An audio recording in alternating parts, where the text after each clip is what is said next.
Hey, what's going on, everybody? Joe Menza here. Thanks for joining me on another video. I hope to keep this one pretty simple and short, something easy to do. And this one, instead of brushing the paper, I'm using 140-pound arches, 10 by 14. I've sprayed it with clean water rather than brush down. It's just an alternative way for you to be able to wet your paper. So in this one here, I'm going to be using yellow ochre, French ultramarine blue, Payne's gray, and cad yellow hue.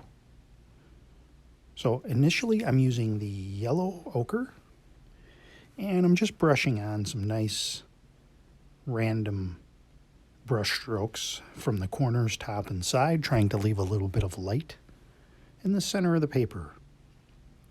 Just some quick dabbing and paddling.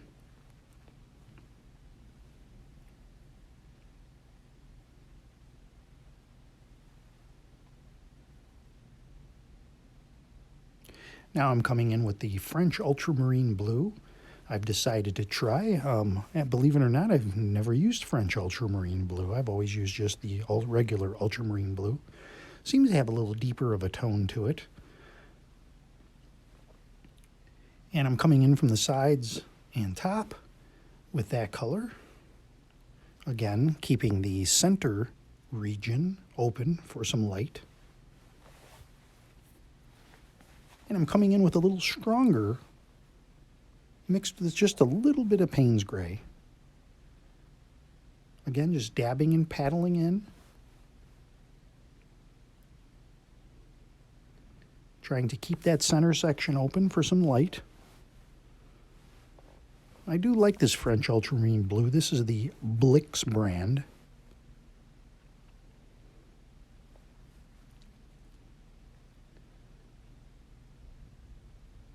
I'm just doing a little more dabbing of color just to clean up some of the run. Just so it's not running down the paper. If you want it to run, then leave that, and it'll look like a nice stormy effect. Now I'm coming in with the Frank Clark large goat hair brush, and I'm just going to blend a little bit of those colors. Just lightly. Use a soft brush for this. If you go to the art store, you can probably find a natural hair brush with a lot of bristles that's nice and soft. And I think that's about the best brush for doing blending. You'll notice effect-wise, you can also drag down like I've done here, and it looks like either light's beaming down or you have maybe some showers coming in. Of course, this will dry back considerably. So now we have a nice smooth sky going with some nice light in the center.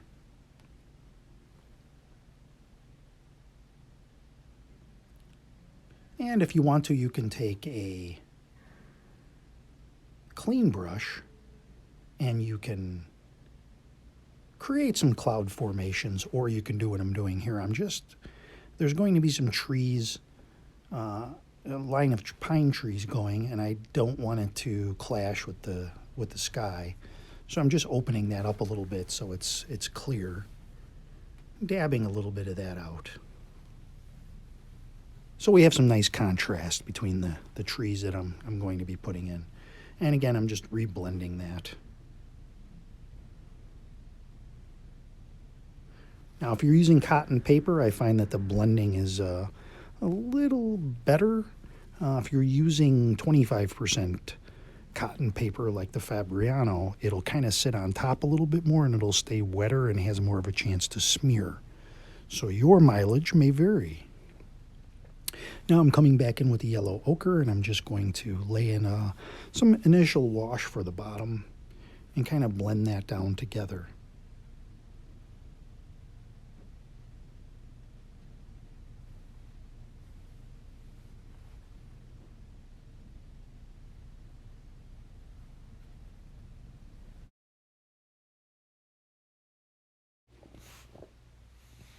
Okay, so now I'm coming in with the French ultramarine blue and just laying a foundation for the base where the trees are going to go.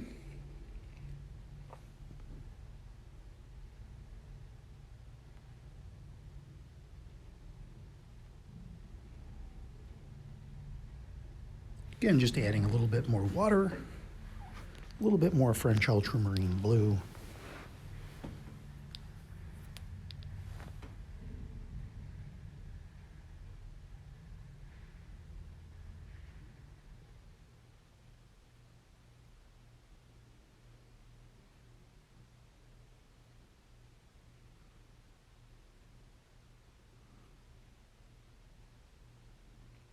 Giving that a nice wash, and now I'm coming in with the spray bottle. This is my larger spray bottle, which has larger blobs of water. I have two spray bottles. I have the fine spray, and then I also have the heavy spray. Also, I want to take a moment to mention, thank you for Steve over at Mind of Watercolor for the shout out in his last video. He just for the first time used the Hake brush, and he enjoyed it from what I could tell, and he's put out a couple videos. If you want to see his videos, check out Mind of Watercolor. Most people know of him already. If you're into watercolor painting, I'm sure you've come across his channel. So now I've put down the line of just basic foliage here using French ultramarine blue, cad yellow hue, and some Payne's gray. Now you can vary those three colors and make your own greens. Now some people are going to use greens. You might use sap green or viridian. Personally, I don't really care for those. Here's the French ultramarine blue by Blix. I think the French ultramarine blue, the cad yellow, and Payne's gray make a really nice combination for making greens. Most of the greens out there, except for a few, really look kind of gaudy. Daniel Smith makes a couple of good greens, undersea green, and a few others, but if you want to keep your palette limited, it's probably better to have those three like I mentioned. And then you can vary them like I'm doing here, and you could have it lean more to the blue, more to the yellow, or more to the gray. And then you'll get a nice variation of greens.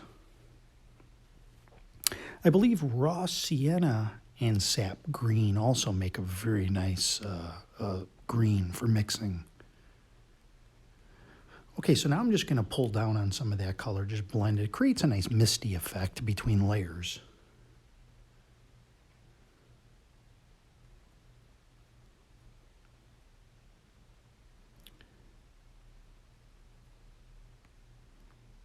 And I'm just going to pop in a little bit more foliage here.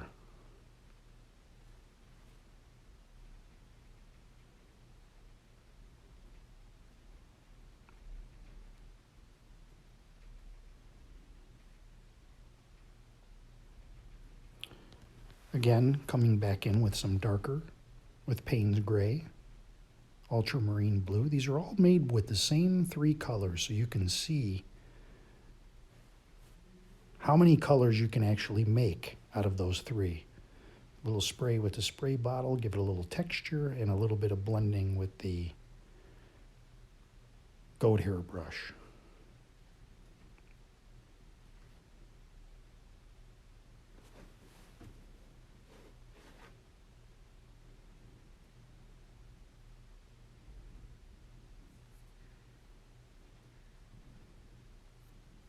Obviously, you go with any color that you find pleasing.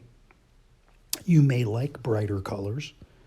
Depending on where you are in the world, your foliage may look different. Now we're going to put in some pines. And for that, I like to go to the small fan brush. Like a stiffer fan brush that can really create some nice branches. And we'll put some in on this side. I've drawn a line, something to follow is one way to do it. Getting smaller as we get toward the top.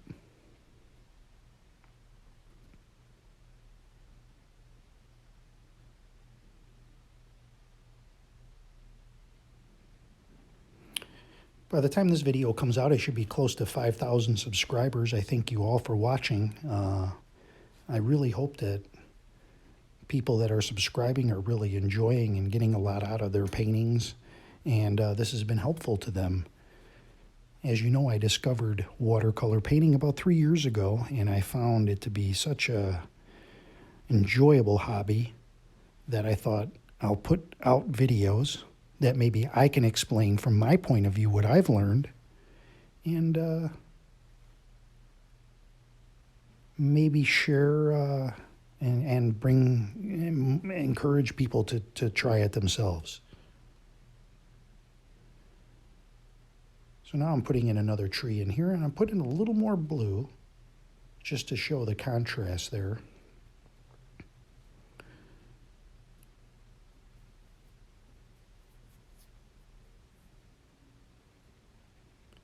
Taking a toothbrush now and flicking some clear water to create textures again. Blending a little more with the goat hair brush. And what I'm doing here is I'm dabbing the goat hair brush. It's got some water on it, it's clean, and I'm dabbing it into the solid areas. It's a good way if you've gone almost too solid to break up and create more textures. So you've got the spray bottle, you've got kitchen towel, you've got the clean ends of the bristles of the brush. We're always looking for ways to create interesting textures and to make our job easier. And as you can see here, the bristles have created a very unique effect.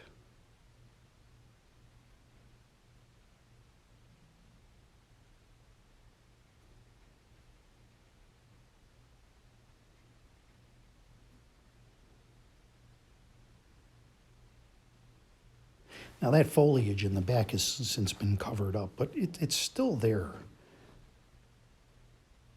It wasn't a waste because it makes a nice backdrop. Now I'm just kind of turning the brush to the side and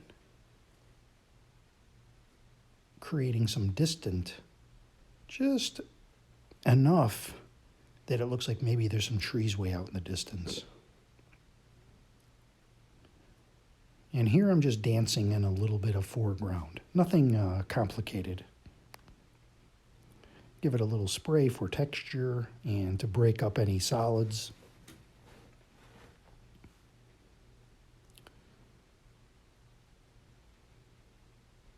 Same as before, I'm just creating some textures in the trees. Don't want to overwork it, don't want to overfuss it.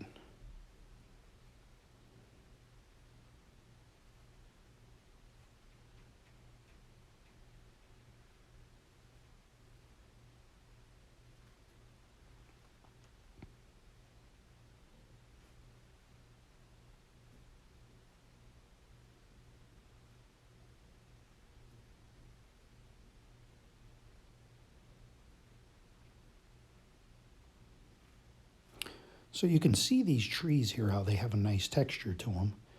And when I hit the spray bottle, you can see the blobs of water hitting. And you can kind of dab at it a little with a cloth. And it'll create some nice textures. It'll take away a little bit of paint.